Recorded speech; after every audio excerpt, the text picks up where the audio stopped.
Là, vous voyez donc une image du bassin de Chengdu. C'est une zone qui est très riche, très fertile. À 3 à 4 heures de route, eh bien, on a déjà la vue des montagnes enneigées. Donc, on peut dire que c'est une rencontre des chaînes de montagnes. Voilà, là, donc, on rencontre déjà des villages de style tibétain. Et là, c'est d'une autre ethnie de la Chine, Jiangsu, de Qiang. Donc là, c'est une région à multi-ethnie. Voici une image typique de la distraction, de loisirs de Sichuan. C'est la maison de thé. Les spécificités. Quelles sont les spécialités de Sichuan? Vous avez la fondue de Sichuan et bien sûr le panda géant. Les bars, la culture des bars est très développée dans cette province. Donc là, c'est une compétition de chanteurs, chanteuses. Et puis, tout le monde le sait, le grand séisme, le grand tremblement de terre qui a eu lieu donc le 12 mai l'année dernière. Avant, dans le passé, le panda géant est un symbole de la province, mais le panda géant est très fragile dans la nature, dans son environnement, ce qui a été prouvé en plus dans ce séisme. Cette truie a été sauvée seulement 36 jours après le séisme, donc en se nourrissant du carbone. À droite, c'est son état actuel. Il a été maintenant adopté par un musée, il a son studio, son bureau. Donc, on lui a donné un surnom qui est le cochon, le fort. Donc, durant la crise, donc, beaucoup de promoteurs immobiliers se nomment le port fort. Donc, Chengdu est en perpétuelle mutation. Donc, l'ancien coexiste avec le nouveau, avec la modernité. La province est très agricole. Les agriculteurs représentent la majorité de la population. Donc, les paysans sont très travailleurs, mais qui respectent peu les règles. Voilà, c'est-à-dire qu'ils occupent la chaussée pour battre leurs céréales. Donc, ils sont très créatifs. Voici quelques réalisations, la preuve de leur créativité. Donc en haut, c'est un véhicule de nettoyage et puis un char réalisé par un paysan et à droite, un hélicoptère réalisé par un paysan. Avec cette créativité, avec ces imaginations, eh bien, ils ont su se mettre en valeur dans la reconstruction. Vous voyez, c'est tout à fait créatif. Leurs maisons sont mieux réalisées par rapport à ce qui sont réalisés par le gouvernement et bien meilleur marché. Beaucoup me demandent pourquoi je reste dans cette province qui est assez éloignée du centre de la Chine. La raison la plus simple, c'est que c'est mon pays natal. Mais cette réponse, il y a une autre réponse qui est un peu plus sérieuse. C'est-à-dire que je me considère comme un maïs. Je suis un maïs.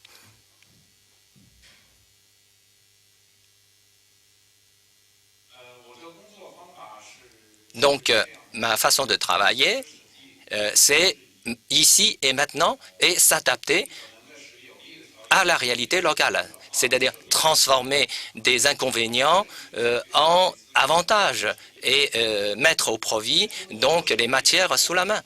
En Chine, vous avez beaucoup de difficultés, c'est-à-dire que nous devons faire face à ces difficultés pour les transformer en atouts.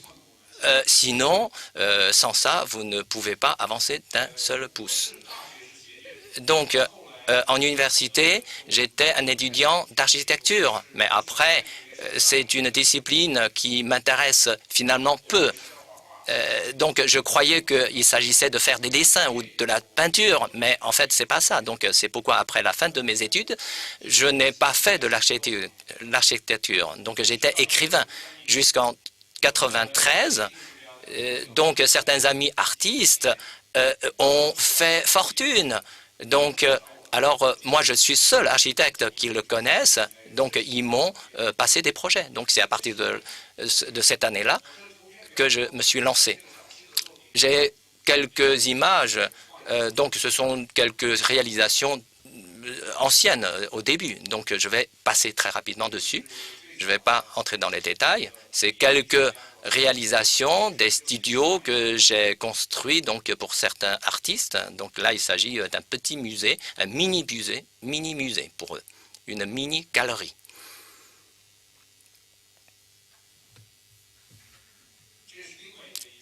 Voici la galerie pour un autre ami artiste.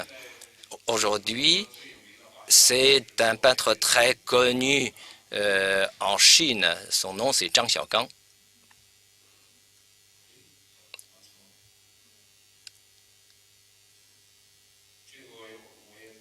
Là, je ne vais pas non plus insister. Réaliser un atelier pour un artiste, c'est de bien marier leur langage artistique avec le langage de l'époque. C'est-à-dire, c'est d'exprimer une certaine chose avec la construction, avec l'architecture. Au début, j'ai toujours vécu en zone rurale.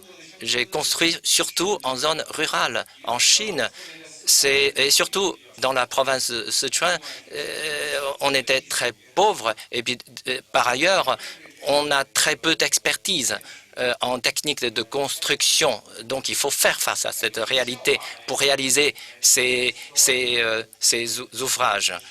Il y a une histoire pour rire, pour dire que la technique est très insuffisante.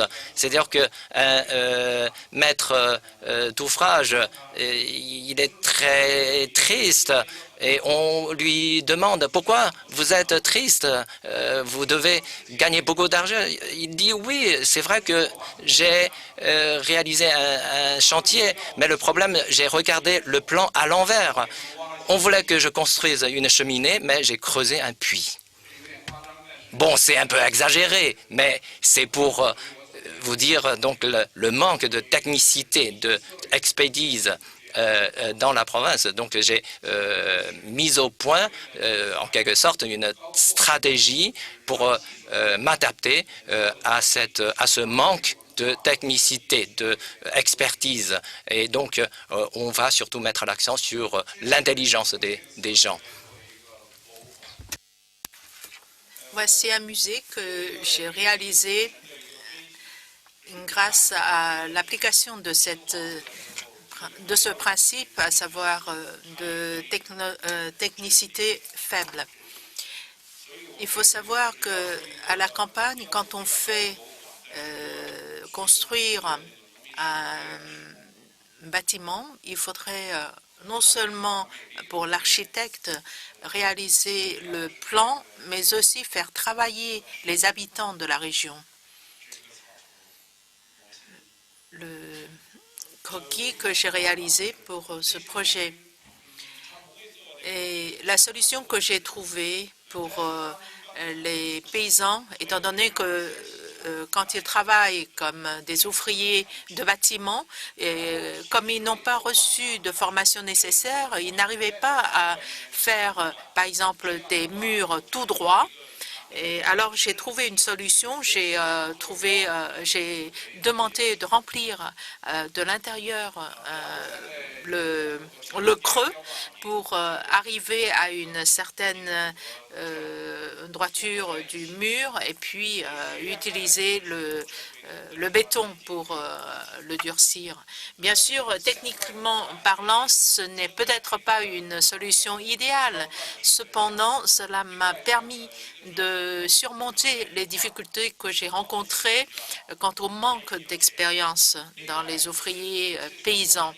Et d'ailleurs, le prix de revient relativement bas.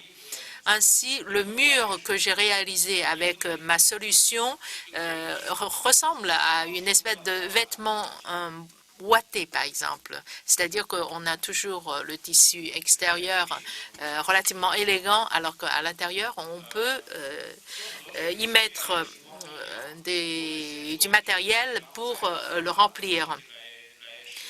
D'autre part, étant donné toujours du manque d'expérience et de formation des ouvriers paysans, je ne peux pas commencer par travailler, par réaliser un plan proprement dit. Il faudrait que je réalise d'abord une espèce de maquette pour avoir une idée sur la capacité et les compétences des ouvriers locaux.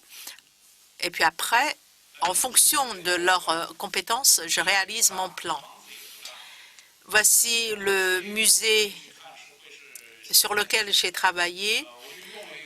Comme ce musée, ce bâtiment occupe en fait une superficie relativement modeste.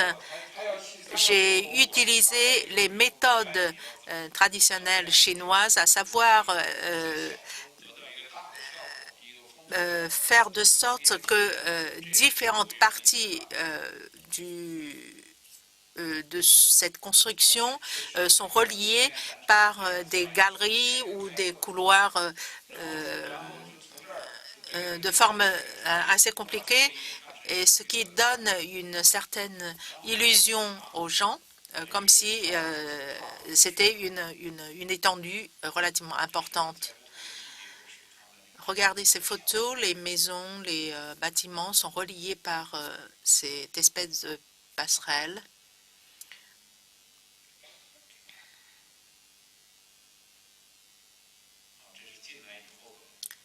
Une vue à l'intérieur. Toujours des plans.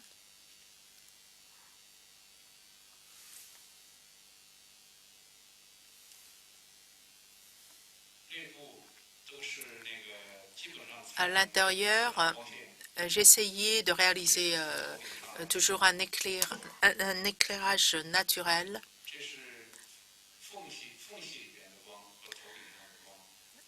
Il y a plusieurs éclairages venus de différentes directions, du haut et des deux côtés et même d'en bas. C'est en fait une technique assez spéciale. Ici, l'image montre une vue d'extérieur. Et en fait, la statue qu'on voit est éclairée par trois directions, du haut et puis des deux côtés. Et d'après ce qu'on m'a dit, c'est en fait une approche relativement fréquente dans l'art du musée occidental. Et étant donné que les statues de Bouddha est le symbole de la tranquillité, de la sérénité, donc ce même système d'éclairage donne justement cet effet de sérénité. Et sur l'image à droite, vous avez un mur et à côté de ce mur, j'ai fait creuser une espèce de canal. C'est en fait un canal d'évacuation d'eau.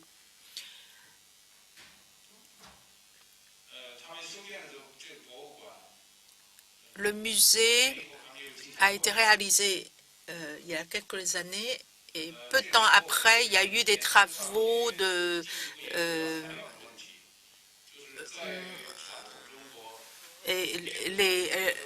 le musée a été encore étendu. Et en fait, le musée se trouve dans un ancien site industriel qui utilisait beaucoup de briques de couleur rouge. Et de sorte que dans la région, partout, on trouvait des ateliers de briques, de fabrication de briques, alors qu'aujourd'hui, les briques sont de plus en plus rares, rarement utilisées, et on utilise plutôt le béton. mais j'ai quand même trouvé un nouveau type de béton qui garde les principaux caractéristiques de l'ancienne brique. À côté gauche, vous avez une espèce de brique traditionnelle de la dynastie des Han. Et quand vous voyez les formes, d'un côté, il y a un creux et de l'autre côté, il y a une partie qui est sortie, et ce qui permet aux briques de s'emboîter parfaitement.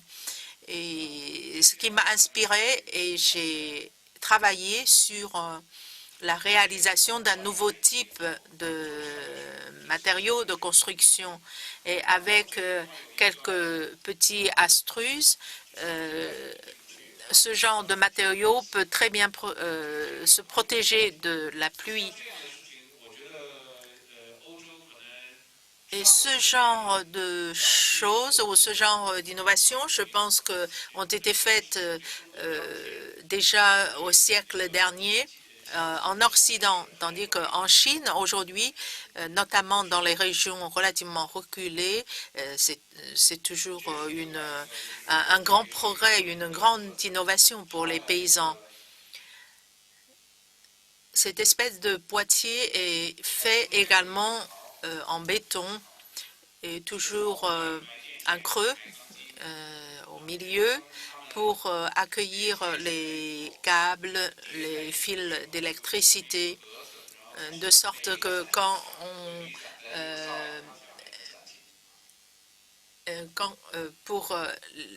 pour le musée d'exposition, les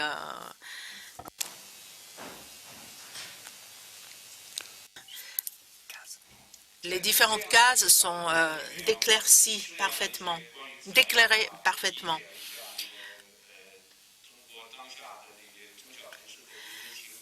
Et quand j'ai travaillé sur ce nouveau type de matériaux, j'ai fait une enquête dans certaines régions de la Chine. C'est d'un autre projet sur lequel j'ai travaillé à Nankin.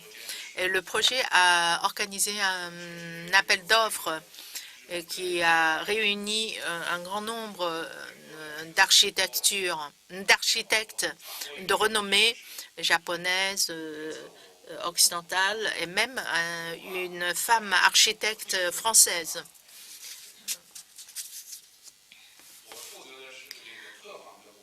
Et moi, j'ai été chargée de la construction de la partie hôtel.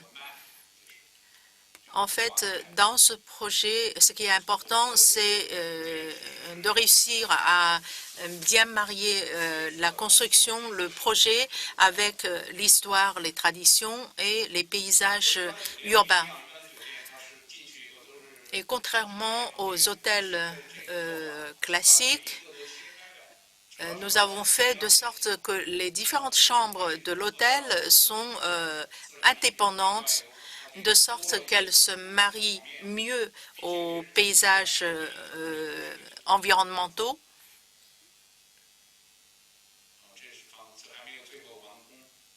Et c'est toujours le projet qui n'est pas encore achevé. Un autre projet à Chengdu.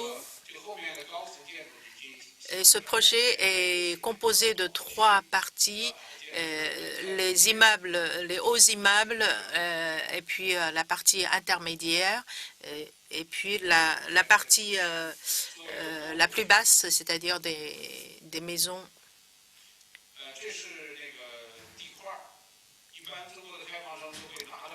Voici le terrain.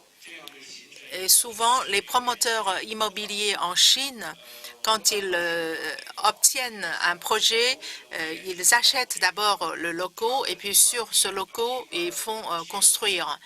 Et de sorte que souvent, par exemple, les groupements d'habitation constituent une espèce de îlot isolé dans la ville.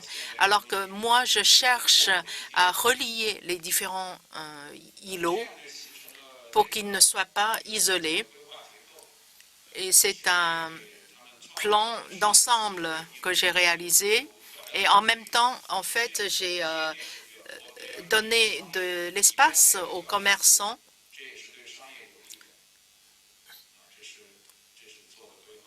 Voici une maquette du projet. La partie rouge, c'est la partie intermédiaire entre les deux groupements de construction, à savoir les hauts immeubles et les petites maisons. Voici une vue après la réalisation du projet. En fait, il s'agit des maisons relativement modernes faites avec du matériau moderne, mais qui a quand même un aspect traditionnel.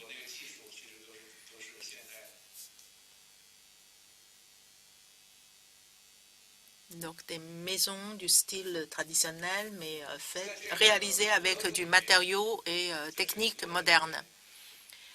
Dans ces petites cases se trouve l'éclairage. Ce sont des lampes. Et le soir, et les immeubles sont éclairés par ce système.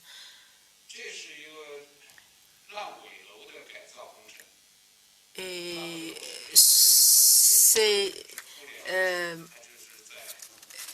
en fait, c'est un projet qui doit être réalisé sur la base d'un chantier pourri.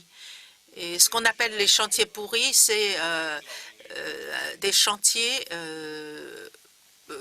pour lesquels les exploitants n'arrivent plus à trouver suffisamment de moyens financiers et ils sont obligés de laisser tomber.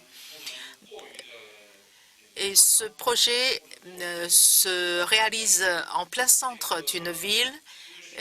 La municipalité a donné comme instruction qu'il soit d'être à la fois moderne mais assez discrète, surtout dans la journée.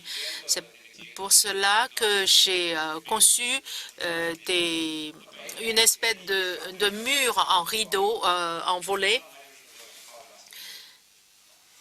Et dans la journée, les volets se ferment, tandis que dans la soirée, quand on ouvre les volets, ça donne des effets assez frappants. Et ici, sur la façade de ce centre, nous avons mis une espèce de passerelle. Et au début de ce projet, il était prévu que tous les jours, vers 9h15, des danseuses pourraient sortir et danser sur cette passerelle. Mais elles n'ont pas continué parce que à la deuxième représentation, ce genre de représentation a été interdite. Et un autre projet, il s'agit de la transformation d'un ancien site industriel en un musée de statues de Bouddha. Dans la conception de ce projet, j'ai fait de sorte que les espaces destinés à l'exposition sont divisés en 2 niveaux. Et le site ressemble un peu à un ancien site indien, par exemple. Et les visiteurs peuvent commencer par l'étage du rez-de-chaussée, et puis ils montent en hauteur et redescendre pour visiter.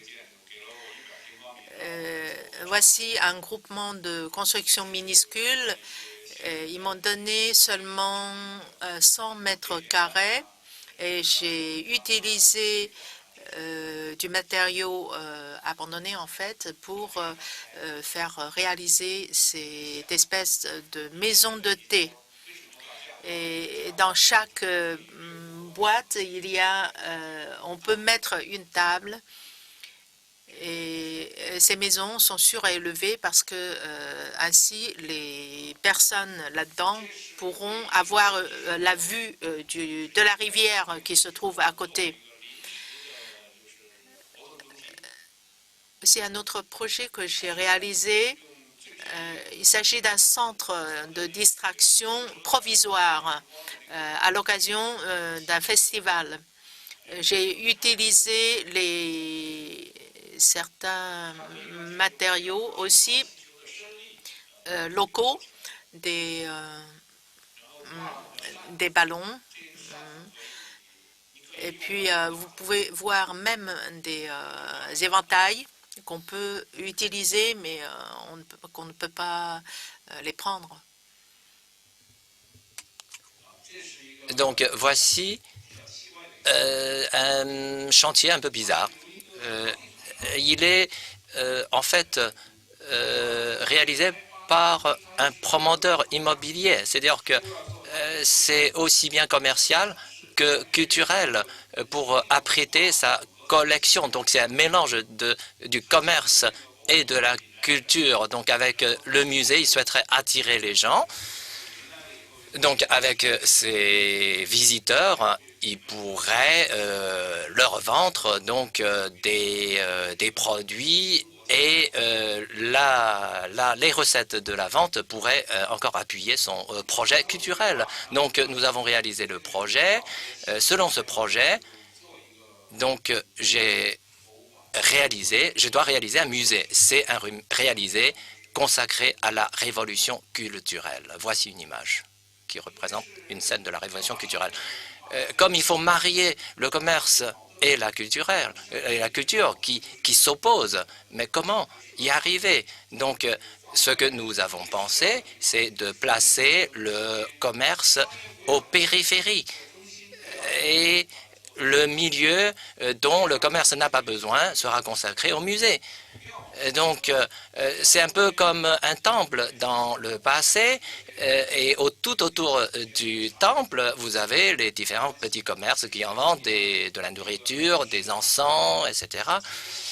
Par exemple, dans les pays du sud-est asiatique, eh bien, on trouve ce genre de configuration. C'est assez traditionnel. Donc, la flèche pointe justement l'itinéraire, l'accès pour pénétrer dans le musée. Et donc, tout autour, ce sont les commerces. Donc, pour visiter le musée, on doit passer par le commerce, donc le commerce qui gagnera de l'argent. Donc, on arrive ainsi à résoudre ce problème d'opposition entre la culture et le commerce. Non seulement il faut résoudre le problème, il faut tirer profit de cette opposition parce que les choses évoluent vite. Par exemple, ça c'est le... donc, tout autour du musée, on ne programme plus, mais au milieu, pour le musée, pour construire ce musée, on a utilisé une matière très classique. C'est des briques rouges, qui est un peu le symbole du passé. C'est l'intérieur du musée. Eh bien, on a essayé d'imiter l'effet d'une crotte. Donc, là, c'est un pavillon qui est consacré aux cloches. Donc, les cloches sont placées dans les cases de ces grottes. Au milieu, c'est une cour ronde, donc avec des échos, avec l'éclairage naturel, et tout ça, c'est lié au temps. Ça, c'est après la fin du chantier. Si vous vous mettez au milieu, donc vous entendez vous-même. Vous entendez les échos de vous-même. Donc, les visiteurs chantent à ce point-là. Donc là, dans un espace carré, dans le musée, et le thème de l'exposition, ce sont les étendards des gardes rouges. Donc, on accroche ces étendards, la lumière traverse à travers ces étendards. Les gardes rouges sont souvent décrits comme des démons, mais seulement ce sont des jeunes un peu radicaux, disons. Voilà, voici une image, une photo du chantier. Après la réalisation, on a rencontré un problème. Ces étendards authentiques sont devenus trop fragiles pour être suspendus. Donc, on a changé le thème de cet espace pour exposer des journaux de l'époque. Il y a d'autres espaces. Ici, par exemple, Là, c'est une espèce d'église ou une classe, si vous voulez. Cet espace était prévu pour exposer des seaux, des cadres rouges, mais pour peut-être des raisons peut-être politiques, bon, c'est pas ça qu'on a exposé à la fin. Une classe ou une sorte de théâtre, c'est pour mettre en valeur, mettre en lumière ce rapport sur la scène et ceux qui sont des spectateurs. Donc là, il s'agit du bâtiment du département de design d'une institut de beaux-arts qui se situe à Chongqing. Chongqing est une ville industrielle. Donc, nous devons marier le projet à son paysage industriel. Donc, pour suivre la mode en Chine, donc il faut réhabiliter ces friches industrielles. C'est très à la mode. Donc, c'est ça qu'on a essayé également de faire. Donc, c'est une conception moderne, mais on a imité les bâtiments industriels d'antan. Les escaliers extérieurs, c'est quelque chose qui caractérise les installations des bâtiments industriels, ce qu'on a réutilisé ici. Les étudiants, d'ailleurs, aiment bien escalader ces escaliers tout en admirant le paysage. Donc, le budget est très limité, donc on a fait appel à des matières très simples, des briques ou encore des plaques de béton, ou encore des plaques galvanisées, des tôles galvanisées, ou encore d'autres matières ordinaires. Voici un autre bâtiment, le bâtiment pour le département de sculpture. Donc, cette ville de Chongqing est très en relief. On a très peu de terrain. Il y a 1000 mètres carrés seulement. Mais on nous a demandé de réaliser 2000 mètres carrés de salles de classe avec un éclairage naturel. Donc, voici la solution que j'ai trouvée. C'est-à-dire que avec cette solution, on a sur 3 étages un éclairage naturel pour atteindre les 2000 mètres carrés exigés, requis. Donc, on ne peut pas occuper plus de terrain, mais on peut occuper l'espace. Donc, c'est pourquoi la forme de ces bâtiments. Voici une image de l'intérieur. Il fait très chaud dans cette ville. La température peut atteindre 45 degrés. Voici ce qu'on a trouvé. Donc, c'est un mur qui est troué pour permettre l'aération en été.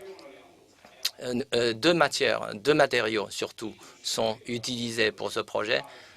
Donc, à gauche, c'est un enduit un peu rouge avec des poutres de fer, et à droite, c'est un tôle qui a été un peu rouillé, érodé, mais c'est réalisé par les étudiants de l'école.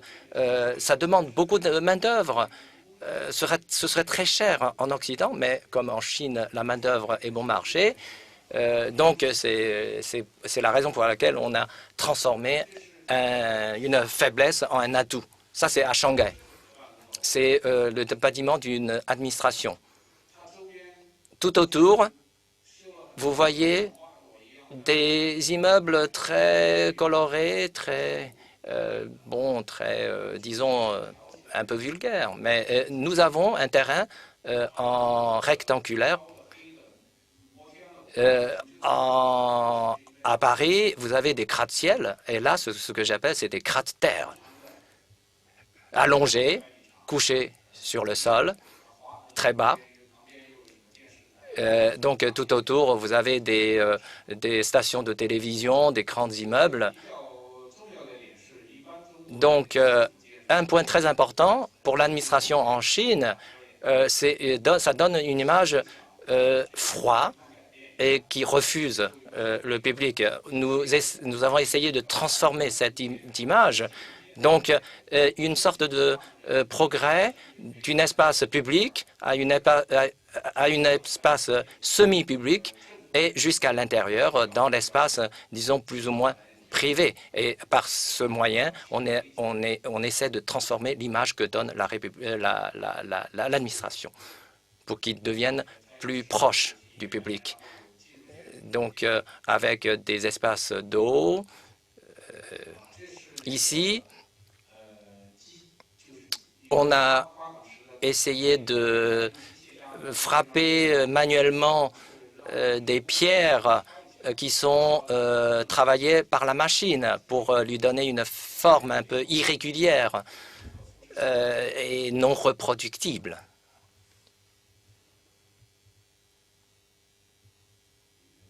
Voici quelques images de l'intérieur. Là aussi, c'est un projet un peu particulier. Ce chantier, j'ai essayé de porter une réponse à comment établir une nouvelle relation avec un quartier privé et l'espace public, parce que c'est un problème en Chine, c'est-à-dire chaque quartier d'habitation est devenu un îlot isolé, sans relation avec l'extérieur. Chaque quartier a sa propre équipe de vigiles, d'ailleurs avec des uniformes assez différents, ce qui crée aussi un écart entre les différentes couches sociales, entre les riches et les pauvres.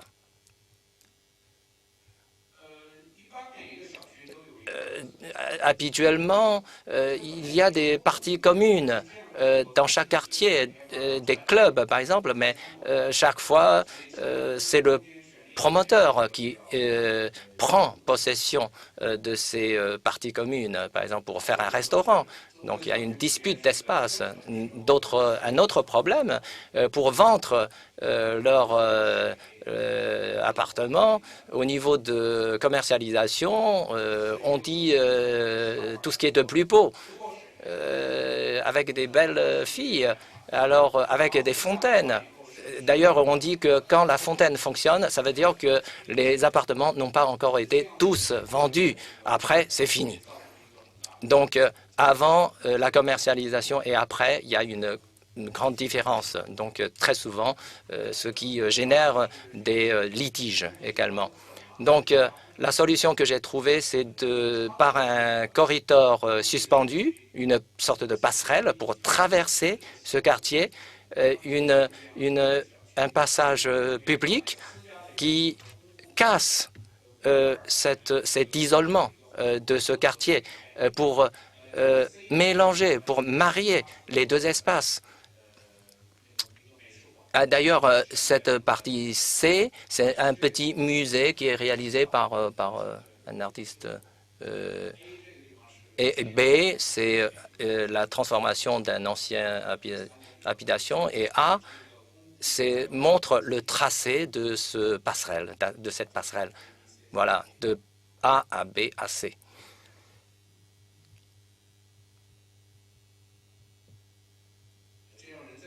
Donc, en avançant sur cette passerelle, vous pénétrez dans une zone fermée, plus ou moins privée, mais comme c'est de l'espace public, vous pouvez bénéficier donc de l'environnement qui est assez agréable, avec l'eau, l'espace vert. Donc, l'eau vient de l'eau de pluie. Comme Canton, c'est une ville pluvieuse. Donc, c'est la récupération de l'eau de pluie pour voilà, remplir les puits et les bassins. C'est très écologique. Voilà quelques paysages. Voilà, chaque foyer pourrait parrainer donc un espace vert. Voici un projet sur lequel je travaille encore. En fin des années 50, il y a eu une grande famine, quelques 30 millions qui ont fait 30 millions de victimes. On appelle ça les 3 années de calamité naturelle. Donc, il manque de nourriture. Il est interdit en plus de partir ailleurs. Donc, c'est le musée essaie de produire aussi cet effet. C'est-à-dire que le mur, un mur est une prison.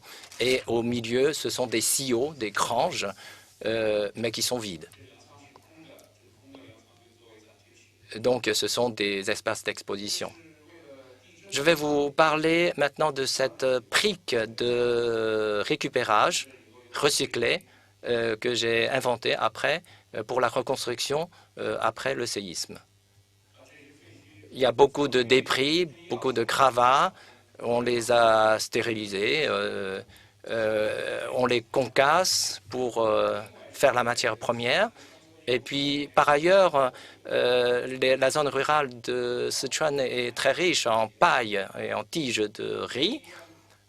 Les paysans ne savent pas quoi faire et les brûlent, et ça crée aussi des pollutions. Et donc, on les broie. Donc, on fabrique ces briques creux à l'intérieur, voilà, avec une machine, la machine que vous voyez à gauche, pour les utiliser dans la reconstruction de la zone sinistrée. Ce sont des échantillons de ces briques. Vous voyez d'ailleurs les traces des gravats qu'on a concassés. Donc, pour ces nouvelles matières, il n'y a pas encore de normes de contrôle. Donc, on a emprunté d'autres normes qui sont similaires. Mais en tout cas, il faut que ce soit conforme aux normes. Nous pouvons les fabriquer aussi mécaniquement avec parce que bon, les besoins sont très importants. Donc, il faut passer par la mécanisation. Ce sont des briques fabriquées de manière mécanique. C'est plus lourd, donc on peut construire des murs porteurs. Donc, en 2008, donc avec ces briques, on a participé au Biennale de Venise. On a participé également donc avec une exposition pour marquer le premier anniversaire du séisme. Voici quelques maisons réalisées avec nos briques par les paysans eux-mêmes. Donc, c'est nous qui sommes en charge de ce village. Donc, là, on est près de la fin du chantier, ce que je n'ai pas imaginé. J'ai inventé ces briques pour la zone sinistrée, mais cette société suisse, Novartis, ils voulaient construire leur bâtiment de bureau. Donc, ils ont porté leur faveur sur ces briques. Donc, c'est avec ces briques qu'on leur a réalisé leur bâtiment de bureau. Donc, ces briques sont utilisées non seulement en zone sinistrée par le séisme, mais aussi en zone urbaine. Voici des échantillons de ces briques. Vous pouvez voir qu'il y a toujours des traces du matériau qu'on a utilisé. Un projet que je viens de terminer, un tout petit musée minuscule dédié à une jeune fille victime du tremblement de terre. Et j'ai fait connaissance avec ses parents sur le site du tremblement de terre et je voulais les aider. Mais je sais qu'une aide financière ne signifierait pas grand-chose parce que, à la perte de leur fille, les parents n'ont plus envie de continuer à vivre. C'est ainsi que l'idée m'est venue de construire un petit musée à la mémoire de leur fille perdue. Et ce petit musée est situé dans un petit bois. Et la construction ressemble à une espèce de tente et la couleur dominante est le rose puisque c'était la couleur préférée de la jeune fille. Et à l'intérieur de la pièce, j'ai exposé des articles de vie courante de la jeune fille. Au début, je voulais tout simplement réconforter les parents. Cependant, après la réalisation du projet, il y a eu des répercussions relativement fortes, même au niveau politique.